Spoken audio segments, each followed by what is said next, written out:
नमस्कार दोस्तों, आज हम लोग बात करने वाले हैं लोकसभा चुनाव 2024 के परिणामों के बारे में। परिणाम कुछ ऐसे निकल के आए हैं जिसमें जो जीतने वाला पक्ष है वो बहुत ज़्यादा खुश नहीं है और जो हारा हुआ पक्ष है वो बहुत ज़्यादा दुखी नहीं है।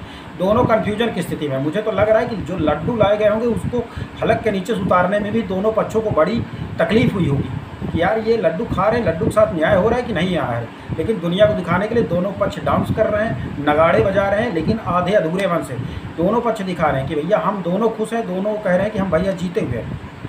जबकि सच्चाई ये है कि दोनों खुद को ना जीता हुआ मान रहे हैं ना हारा हुआ मान रहे हैं। अगर चुनाव परिणामों की बात करें तो 543 सीटों में से 290 सीटें एनडीए गठबंधन को आई हैं, भारतीय जनता पार्टी की अगुवाई वाला जो गठबंधन है। वहीं कांग्रेस का अगुवाई वाले इंडिया गठबंधन की लगभग 235 सीटें आई हैं। जादुई आंकड़ा है 272, यानी भारतीय जनता पार्टी जो पिछले 2 चुनावों से पूर्ण बहुमत के साथ आ रही थी अपने खुद के दम पर, वो पहुंच गई है 240 सीटों पे। मतलब वो खुद अपने दम पे सरकार नहीं बना रही है, उसे अब सहयोगी दलों के भरोसे सरकार चलानी होगी। अब समझ रहे हैं ना, सहयोगी दल कब तक उसके साथ रहेंगे, कब नहीं रहेंगे, इस बात की कोई गारंटी आप लोकतांत्रिक व्यवस्था में भारतीय चुनावों में तो बिल्कुल भी नहीं कर सकते। अब इसी आस में, दल बदल की आस में, तोड़ फोड़ के भरोसे ही कांग्रेस सरकार आस लगाए बैठी कि बस उसे भी 30-40 सीटों की ज़रूरत है। अगर उनको मिल गए तो हो सकता है वो अपनी सरकार बनाने की स्थिति में पहुंच जाए। अब इसमें 2 नेता भारतीय राजनीति में इस समय ट्रेंड कर रहे हैं और उन दोनों का दल बदल का एक ज़बरदस्त इतिहास रहा है। एक है नीतीश कुमार, उन्होंने तो बाकायदा अपने जनता दल यूनाइटेड का ऑफिस के बाहर लिखवा दिया है कि नीतीश सबके हैं, परिस्थिति के हिसाब से वो बंदा पाला बदलेगा। इसीलिए अब दोनों पक्ष उनके खिलाफ वार करने छोड़ दिए कि कब कौन इनकी ज़रूरत पड़ जाए, कब किधर पॉलिटिक्स पलट जाए, इसलिए इनके खिलाफ गलत शब्दों का इस्तेमाल ना करो। तो नीतीश कुमार को 12 सीटें मिली हैं और चंद्रबाबू नायडू जो आंध्र प्रदेश के मुख्यमंत्री बनने वाले हैं, इन लोकसभा चुनावों के साथ जो 4 राज्यों का चुनाव हुआ था, सिक्किम, अरुणाचल प्रदेश, आंध्र प्रदेश और उड़ीसा, उसमें ये आंध्र प्रदेश में इनकी बम्पर जीत हुई है।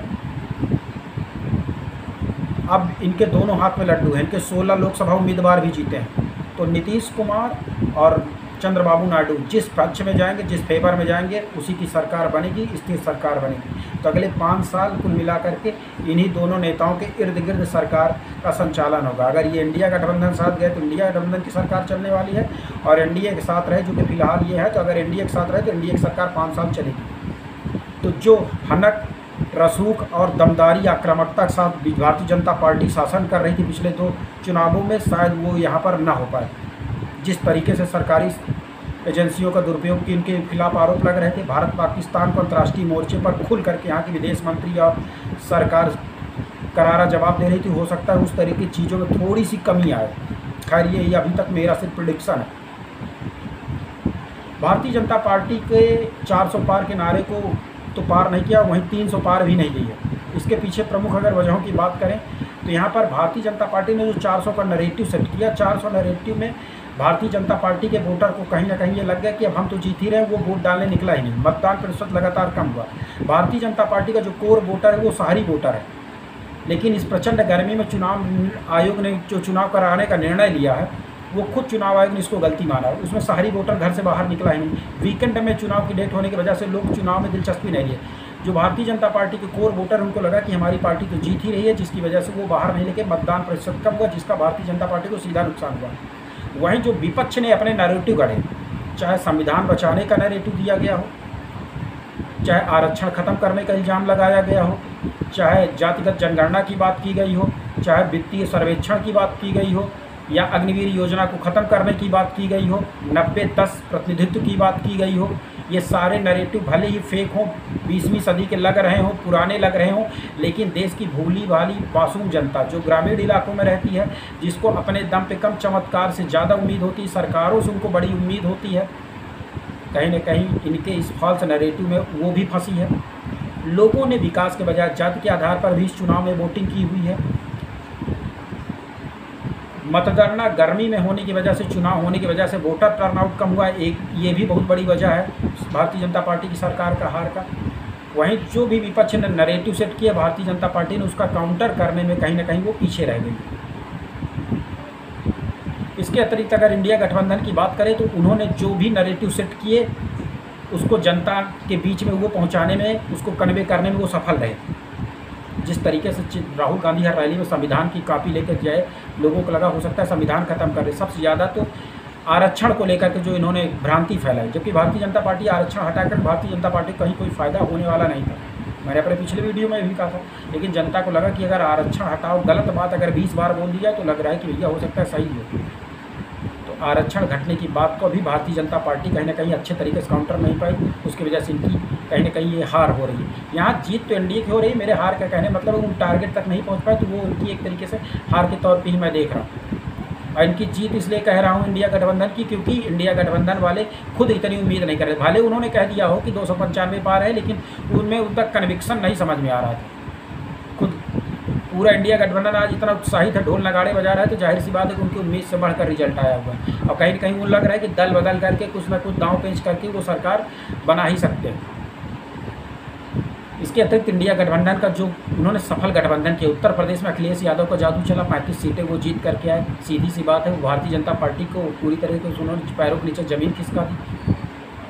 बंगाल में यही सेम काम किया ममता बनर्जी ने, उन्होंने भी भारतीय जनता पार्टी को भौचक्का कर दिया, बम्पर तरीके से जीत रखी। दक्षिण में द्रमुक ने पूरी की पूरी सीटें 4300 सीट जीत ली, वहाँ पर सेम यही काम उनके लिए और 2-3 स्टेट ने किया। अब इनका जो गठबंधन था, महाराष्ट्र में यही सेम काम होगा भारतीय जनता पार्टी के साथ। तो इसी के तहत इंडिया गठबंधन का जो सफल गठबंधन चला, ये जो इनका गठबंधन की रणनीति वो कारगर हुई। अब आने वाले चुनाव के अगर समय की बात करें, तो जो भी सरकार बनेगी भारतीय जनता पार्टी और इनको नीतीश कुमार और चंद्रबाबू नायडू के भरोसे, गठबंधन के सहयोगियों के मत्थे भरोसे चलानी पड़ेगी। तो वाकई अब आने वाला चुनाव क्षेत्रीय दलों का होगा, जहाँ उद्धव ठाकरे की भी प्राथमिकता बनेगी, शरद पवार की बढ़ेगी, चिराग पासवान की बढ़ेगी, ममता बनर्जी सहित जितने क्षेत्रीय दल हैं सबकी एक बार प्राथमिकता बढ़ेगी। क्षेत्रगत राजनीति जो पिछले 10 साल से एक क्षेत्रीय दल उभार कहीं उनका ढलान पे था, उन्हें एक बार फिर उनको प्रमुखता भारतीय राजनीति में मिलने वाली है। नरेंद्र मोदी और अमित शाह की जो हनक वाली राजनीति, कहीं ना कहीं उनमें नरमी आएगी, उसमें कमी आएगी। इनको गठबंधन के सहयोगियों को संतुष्ट करके उनको साथ लेकर चलना पड़ेगा। इनकी बार्गेनिंग पावर कम रहेगी। पाकिस्तान, चीन जैसे दूर प्रतिद्वंदी कहीं ना कहीं भारत पे हावी होने की कोशिश करेंगे, क्योंकि क्षेत्रीय दलों में कांग्रेस सहित जो उनके सिंपथाइजर हैं, हो सकता है उनके चलते सरकार इतनी ज़्यादा आक्रामकता न बरत पाए, उल्टा ये भारत को अपने एक विपक्षी दलों के सहारे ही घेरने का प्रयास करें। तो अंतर्राष्ट्रीय स्तर पर भारत की भी वो हनक जो है वो इस कमज़ोर मैंडेट के चलते कहीं ना कहीं कम होगी। खैर, ये सब भविष्य के अनुमान है, भविष्य के गर्त में है, लेकिन जो चुनाव परिणाम रहे वो बिल्कुल भी आश्चर्यजनक रहे हैं। चाहे वो राजनेता रहे हों, दोनों पक्ष रहे हों, इंडिया गठबंधन रहे हों, चाहे चुनावी विश्लेषक रहे हों, चाहे पत्रकार रहे हों, चाहे यूट्यूबर रहें, चाहे एग्जिट पोल वाले रहें, चाहे सामान्य जनता रहे, सबका सब इस आश्चर्यजनक चुनाव परिणाम से अचंभित और भौचक्का महसूस कर रहे हैं। यही लोकतंत्र की खूबसूरती है। कमेंट के माध्यम से आप भी अपनी राय रख सकते हैं। चैनल को सब्सक्राइब कर दें, लाइक कर दें। बहुत बहुत धन्यवाद।